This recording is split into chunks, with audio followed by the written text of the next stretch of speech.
Hey guys, what's going on for another video? Today we'll be looking at installing and configuring system memory. I believe that's all the storage devices and RAM. So let's get on with it. So for system memory, usually talks about the RAM. There's two types of that RAM. There's system RAM and then there's virtual RAM. It's just the CPU works by processing the instructions generated by the software processes in a pipeline. The instructions that are at the top of the pipeline are stored at the CPU's registries and cache. The CPU only has a small amount of cache. However, consequently, the operation of the CPU must be supported by additional storage technologies, hence the RAM. When a process is executed or a data file open, the image is loaded from the fixed disk into system memory. Instructions are fetched from system memory into CPU's cache and registers as required. This process is handled by a memory controller. And then more explicit, well, not explicit, but more um, descriptive definition. System memory is implemented as random access memory devices. RAM is faster than the flash memory used in SSD and much faster than HDD. But it is volatile. Volatile means that the memory device can only store data when it is powered on. System memory is measured in gigabytes. The amount of system RAM determines the PC's ability to work with multiple apps at the same time and to process large files. So I guess just a little, I guess fun fact, more like not fun fact. If you open your task manager, you will see the usage of the RAM. And usually, if you see it going up more than 80% consistently, it usually signifies they need upgrade. I guess I have a real world example with my friend. Me and him go back, but he would always have a bunch of tabs on Edge, and so kind of told me he's like, "Do I have to upgrade my RAM?" It's like, so I did like my troubleshooting. I'm like, "Well, let's see if the RAM stays up there." And after some time, I noticed that it did stay up there. I'm like, "Yeah, you probably have to get more RAM." He's not really tech savvy and couldn't do the upgrade on his own, so I did the job for him, and he actually, I think he paid me my lunch after that. For next slide, we got virtual RAM and virtual memory, same as before, but this one gets more specific. Here's what I was just talking about. If there's not enough system RAM, the memory space can be extended by using disk storage. This is referred to as a page file or swap space. Total amount of addressable memory is referred to virtual RAM. With virtual memory, the OS assigns memory locations to process in 4 kilobyte chunks called pages. The memory controller moves inactive pages to memory to swap paste to free up physical RAM, and retrieves pages from the swap space to physical RAM when required by process execution. And the excessive amount of such paging activity will slow the computer down because the disk transfer rates are slower than RAM transfer rates. So you can see a bottleneck there. If you have like a slow HDD and you have really fast RAM, I mean it's already fast, it's faster than SSD, then you might be looking to get an upgrade or to optimize your disk. Virtual memory is not just to supplement RAM with swap space, it serves an important function in protecting the operation and integrity of the PC. Multiple processes can share the RAM device resource as a virtual memory space that is mediated by OS. This is more secure and reliable than allowing each process to use physical RAM devices. So on this slide, I took my camera off and we're talking about address space, and we have a little diagram to look at.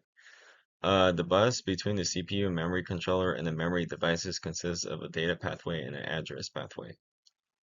This might look old and boring, but to give you a good example, 32 CPU supports less RAM and the 64 supports more RAM. So you have that, and it also shows the limits: 4 gigabyte virtual memory address space, while the 64 CPU has up to 256 terabytes of virtual memory address space.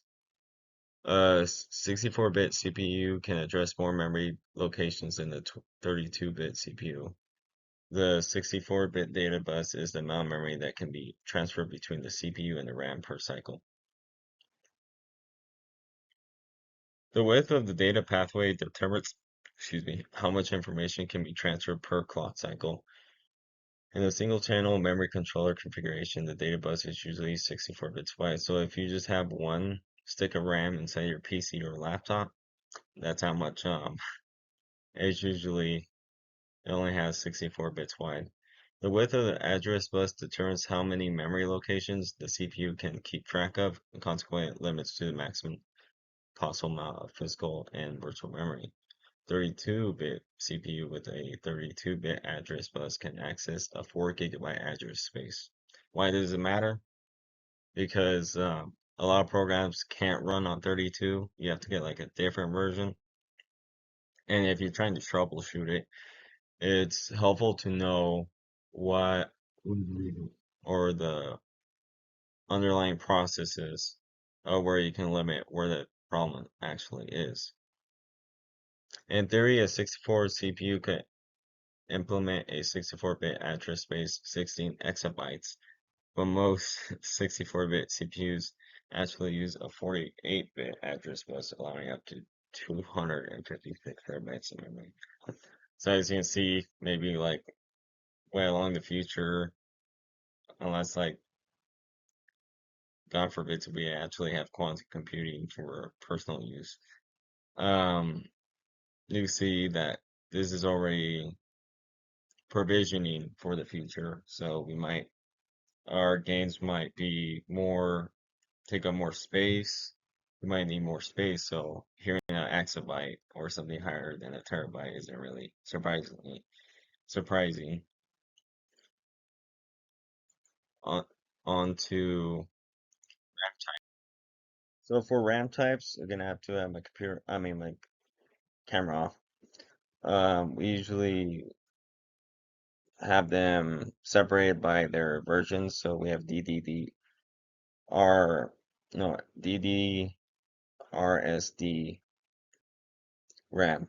So you might hear DDR5, DDR4, DDR3, and so forth.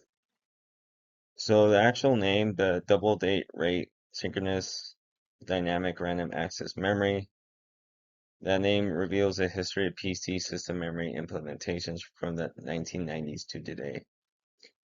The dynamic RAM stores each data bit as an electrical charge within a single bit cell. A bit cell consists of capacitor to hold a charge. The cell represents 1 if there is a charge and 0 if there's not. A transistor to read the contents of capacitor. Oh, and okay. Then the next line, synchronous DRAM is so called because its speed is synchronized to the motherboard system clock. Double data rate SDR RAM makes 2 data transfers per clock cycle.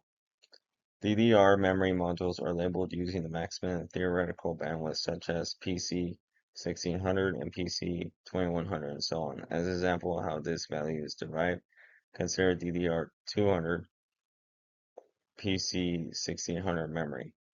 The internal memory device clock speed and memory bus speed between the memory devices and memory controller are both 100 megahertz. The data rate is double.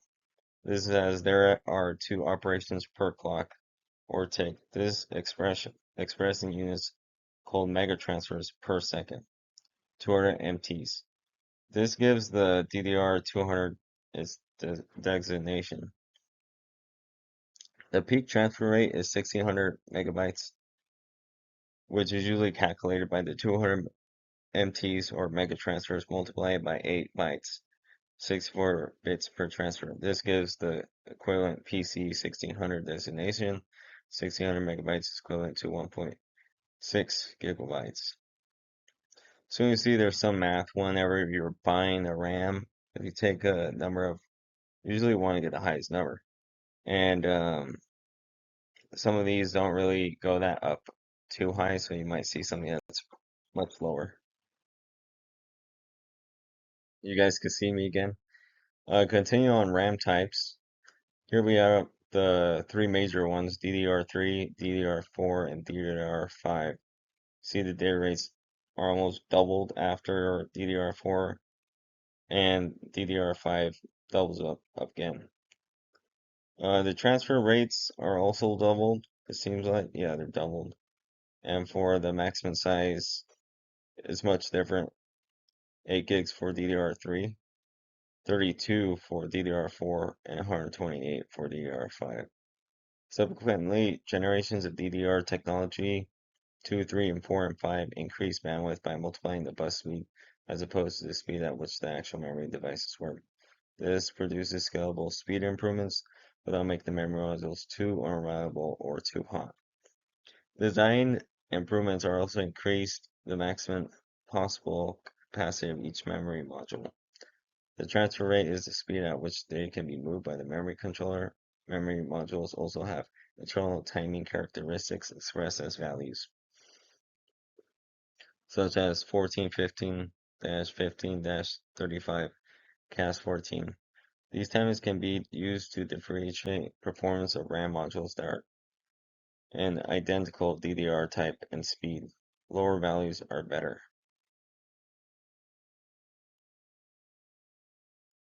For memory modules, we have a diagram. This is how they usually look. That looks like something for a desktop. If you have a laptop, they're much smaller. Memory modules printed circuit board that holds a group of RAM devices that act as a single unit. Memory modules are produced in different capacities. Each DDR generation sets an upper limit on the maximum possible capacity. DDR for desktop system memory is packaged in a form called Dual Inline Memory Module, or DIMM for short. The notches keys on the module edge connector identify the DDR generation and prevent it from being inserted into an incompatible slot or inserted the wrong way around. DDR DIMMs typically feature heat sinks due to the use of high clock speeds. Continue on. Memory slots look similar to expansion slots but with catches on each end to secure the memory modules. These are vulnerable to ESD. If you guys remember from a couple videos back, that's when we hold our bodies hold our own static energy, and if we touch the motherboard without releasing that energy, they could break the computer. So DIMM's DDR type must match the motherboard. You cannot sell DDR5 modules in DDR4 slots, for instance. For the best performance, I will look at the documentation. That usually talks more in depth about what's supported. However, even though it could be supported, for best performance, the modules should be rated at the same bus speed as the motherboard. It is possible to add modules that are faster or slower than the motherboard slot or mix modules at different speeds.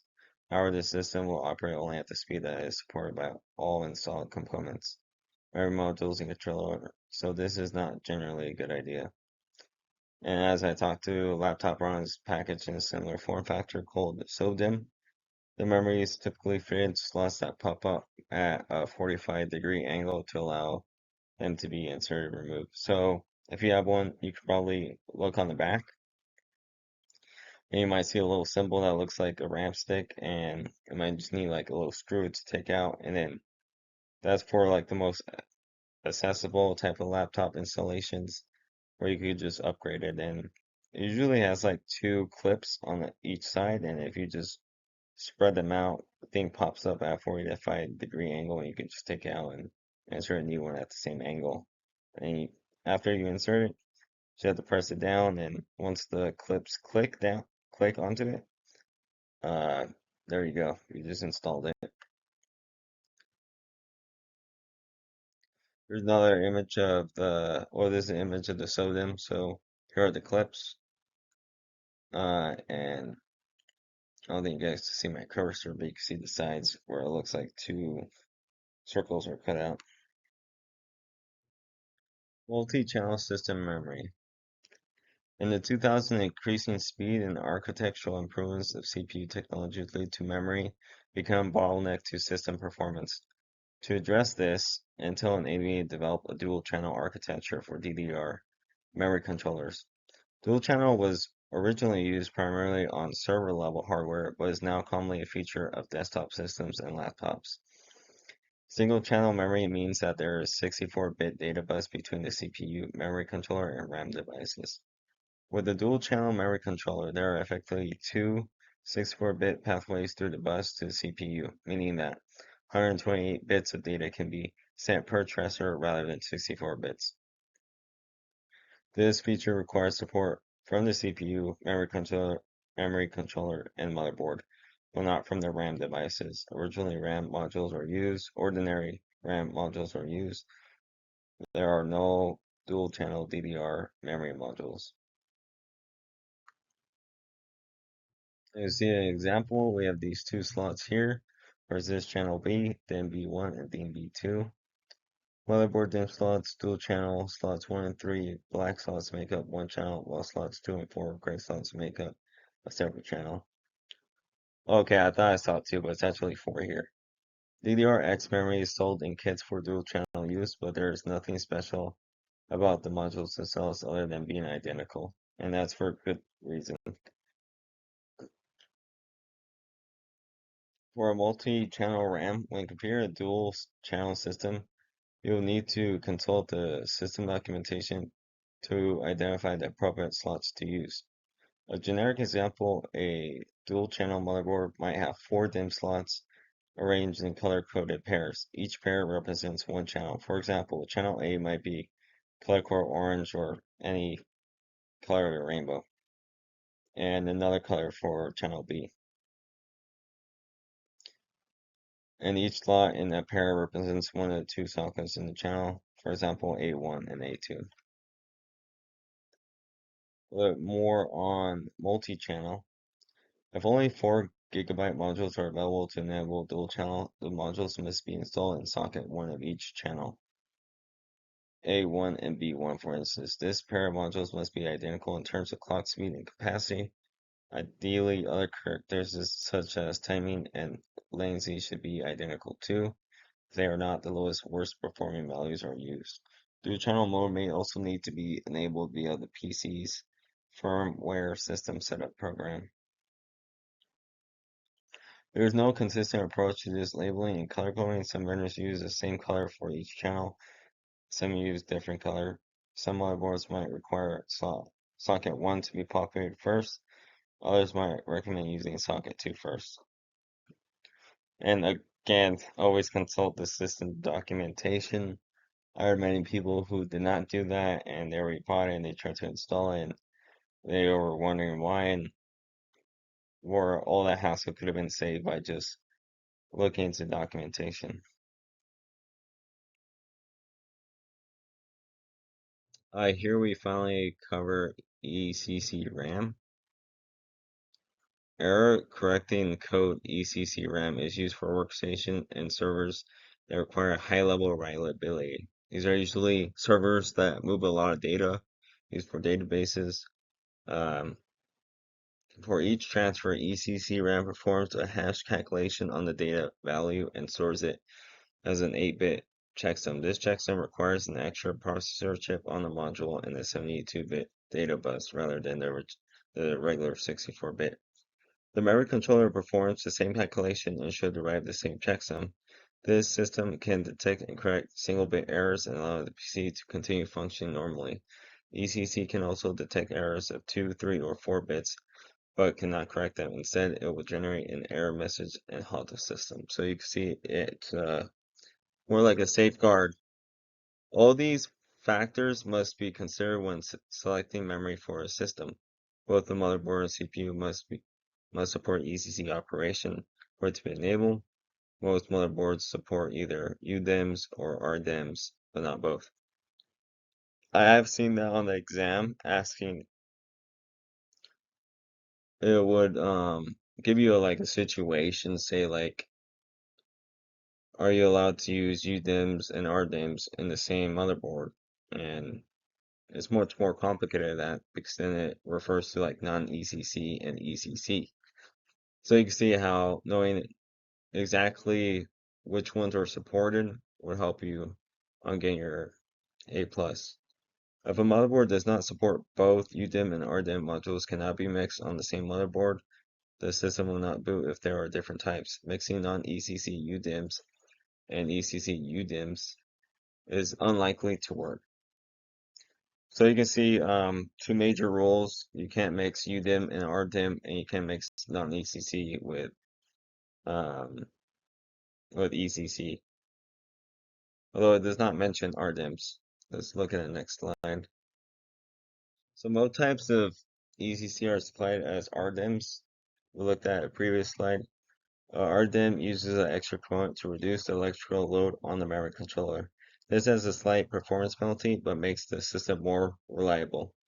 Especially large amounts of data of memory are installed.